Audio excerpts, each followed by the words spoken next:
번갈아 교독하겠습니다. 제가 먼저 12절 읽겠습니다. 이튿날 그들이 베다니에서 나왔을 때 예수께서 시장하신지라 멀리서 잎사귀 있는 한 무화과 나무를 보시고 혹 그 나무에 무엇이 있을까 하여 가셨더니 가서 보신즉 잎사귀 외에 아무것도 없더라. 이는 무화과의 때가 아님이라. 예수께서 나무에게 말씀하여 이르시되 이제부터 영원토록 사람이 내게서 열매를 따먹지 못하리라 하시니 제자들이 이들을 듣더라. 그들이 예루살렘에 들어가니라. 예수께서 성전에 들어가사 성전 안에서 매매하는 자들을 내쫓으시며 돈 바꾸는 자들의 상과 비둘기 파는 자들의 의자를 둘러엎으시며 아무나 물건을 가지고 성전 안으로 지나다님을 허락하지 아니하시고 이에 가르쳐 이르시되 기록된 바 내 집은 만민이 기도하는 집이라 받으리라고 하지 아니하였느냐. 너희는 강도의 소굴을 만들었도다 하시매 대제사장들과 서기관들이 듣고 예수를 어떻게 죽일까 하고 꾀하니 이는 무리가 다 그의 교훈을 놀랍게 여김으로 그를 두려워하밀러라. 그리고 날이 저물매 그들이 성 밖으로 나가더라. 그들이 아침에 지나갈 때에 무화과 나무가 뿌리째 마른 것을 보고 베드로가 생각이 나서 여짜오되 라삐여 보소서 저주하신 무화과 나무가 말랐나이다. 예수께서 그들에게 대답하여 이르시되 하나님을 믿으라. 내가 진실로 너에게 이르노니 누구든지 이 산더러 들리어 바다에 던져지라 하며 그 말하는 것이 이루어질 줄 믿고 마음에 의심하지 아니하면 그대로 되리라. 그러므로 내가 너희에게 말하노니 무엇이든지 기도하고 구하는 것은 받은 줄로 믿으라. 그리하면 너희에게 그대로 되리라. 서서 기도할 때에 아무에게나 혐의가 있거든 용서하라. 그리하여야 하늘에 계신 너희 아버지께서도 너희 허물을 사하여 주시리라 하시니라. 아멘. 오늘 본문은 마가복음의 전형적인 특징 중에 하나이죠. 소위 샌드위치 기법이라고 불리는 구성으로 되어 있습니다. 예수님께서 무화과 나무를 책망하시는 그 선언이 마치 샌드위치의 윗방처럼 위치해 있고요. 그러면 저주하신 그 무화과 나무의 결과가 뿌리째 말라버린 그 결과에 대한 내용이 이제 샌드위치의 아랫방처럼 위치해 있고 바로 그 윗방과 아랫방 사이에 예수님이 성전에 들어가셔서 난잡한 것들을 정리하시는 이 에피소드가 중간에 껴 들어가 있습니다. 보통 이런 경우는 이 두 개의 사건, 두 개의 에피소드가 서로를 보완해서 서로를 해석해주는 형태를 갖죠. 이 두 가지의 에피소드는 그래서 서로의 영향을 주면서 그 의미를 확실히 해주는 관계에 있다는 것입니다. 그럼 먼저 첫 번째 에피소드, 이 무화과 나무에 관련된 것을 좀 볼까요?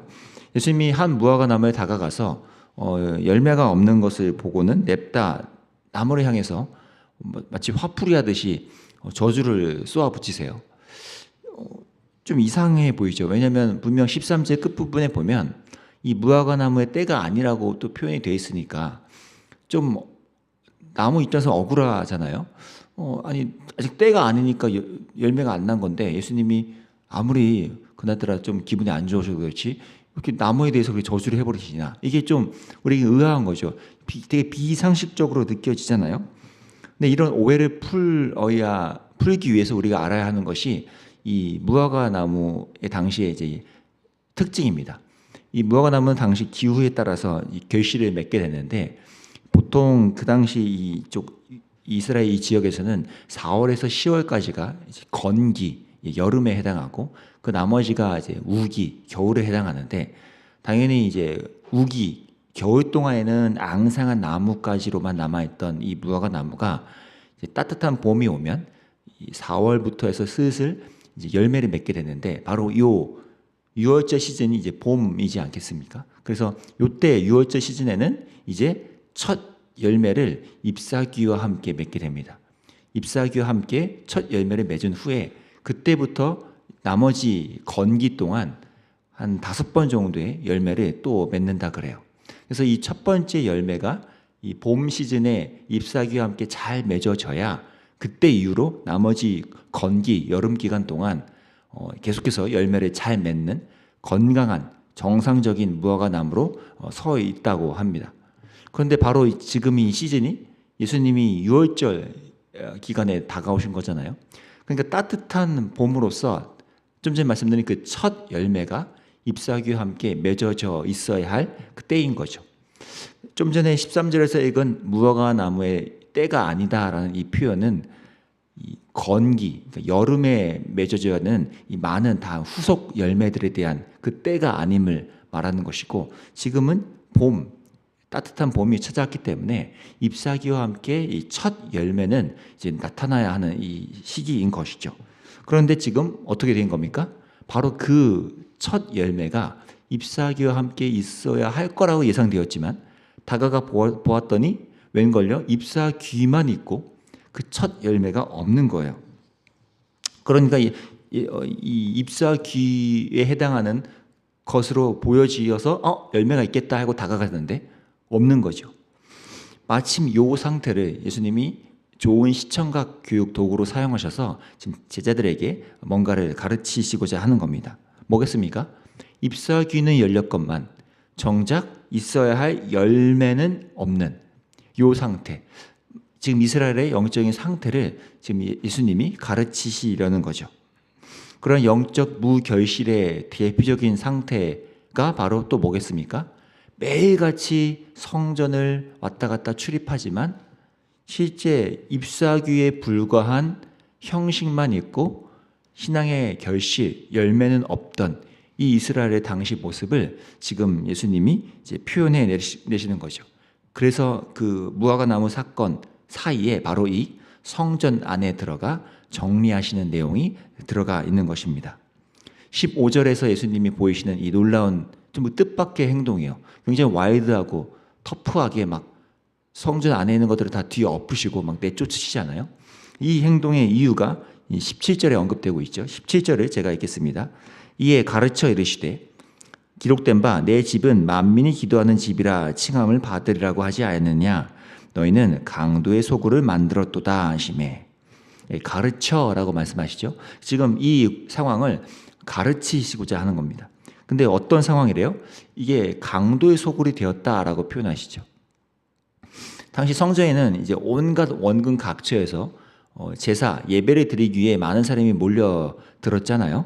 특히나 지금 시즌은 6월절, 가장 큰 명절의 기간이니까 뭐 얼마나 많은 사람들이 평소보다 더 많이 몰려왔겠습니까? 상상이 되죠. 얼마나 인산인해였을지요.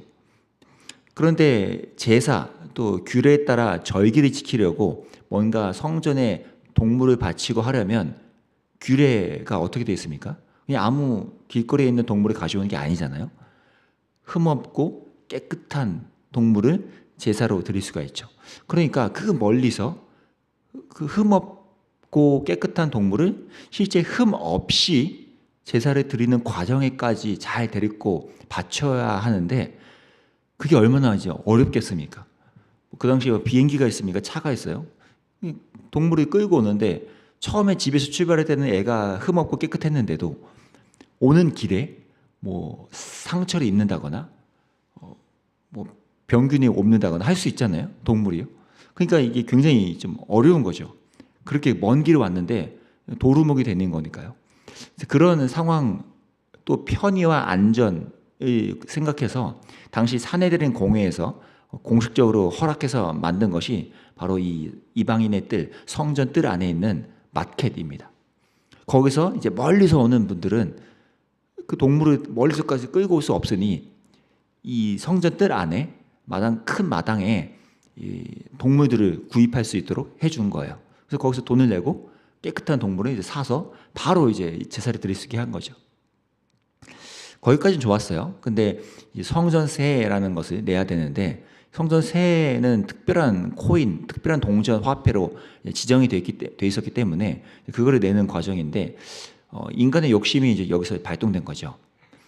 동물을 구입하는 그 과정에서도 장사의 이윤을 얻어내려고 했던 거고 동시에 이 성전세를 내는 과정에서도 이 요즘 말로 환칙이라 하죠. 환율을 이용해서 이윤을 만들어내는 겁니다. 어떻게 하냐면 이 성전 코인이 시중에 돌아다니는 것을 다 차단해서 시중에서는 성전 코인을 환전할 수 없게 만들고요. 모든 환전소는 다 성전 뜰 안에 있게 만듭니다. 그럼 이게 부르는 게 값이겠죠. 그러니까 성전 뜰에서 환전하려고 할 때 부르는 것이 값이기 때문에 막 이 성전 수수료, 환전 수수료로 높은 이윤을 취득하는 것이 이 당시의 성전 지도자, 책임자들이었습니다. 이런 것을 모를 리가 없는 예수님께서 바로 그 부분을 꿰뚫어 보시고 모든 것들을 다 뒤엎어 내시면서 너희가 성전을 강도의 소굴로 만들었다라고 표현을 하고 계신 겁니다. 이 두 가지 에피소드가 아까 서로를 해석해주고 보완한다고 말씀드렸죠. 입만 무성하고 아무 열매가 없는 무화과 나무처럼 지금 이 성전 안에 왔다 갔다 하는 모든 사람들은 겉으로는 허례허식으로 예배를 드리러 오고 뭔가를 다 갖추고 하고 있지만 사실 그 안에 신앙의 알맹이는 전혀 없던 이 상태. 그래서 실제 성전이라는 으리으리한 이 건물조차도 그 존재 가치가 이미 상실되어 버린 상태가 이미 나타나고 있던 것입니다. 그래서 예수님이 이 무화과 나무를 저주하신 후에 그 결과를 이제 20절과 21절에서 제자들과 얘기 나누시죠. 그때 이 무화과 나무가 뿌리채 말라버렸다고 표현됩니다. 뭘 예견하는 겁니까? 이 무화과 나무와 성전이 지금 매칭되고 있는 거기 때문에 무화과 나무가 뿌리채 말랐다는 건 이 성전이라는 사람들이 신봉하며 의지하던 것이 이제는 그 기능이 상실되어서 아무 힘이 없고 성전 자체가 곧 이제 마치 심판받아 무너져 내릴 것을 지금 예고하고 있는 것입니다. 경건의 모양만 덩그러니 있는 그 성전은 아무 의미가 없기 때문에 성전 자체가 그 의미를 상실한 채 끝장나게 될 것이라는 것을 예수님이 뿌리째 말라버리게 하신 이 무화과 나무로 통해서 예고하고 있는 것이죠. 실제 예수님 스스로가 십자가에서 죽으심으로 예수님의 몸이 성전이 되셨고 그 예수님의 몸은 곧 뭡니까? 교회이죠. 교회인 성도들이 이 시대의 새로운 성전으로서 역할을 하고 있습니다.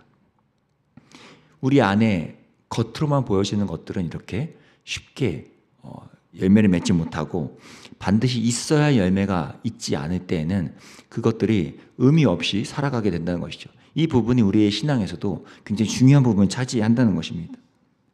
마침 제가 섬기는 청소년부 지난주 예배에서도 바로 이러한 부분을 좀 함께 좀 나누게 되었습니다. 그러면서 제가 이제 아이들과 주중에 제가 좀 떠올렸던 노래 하나를 소개했었는데요.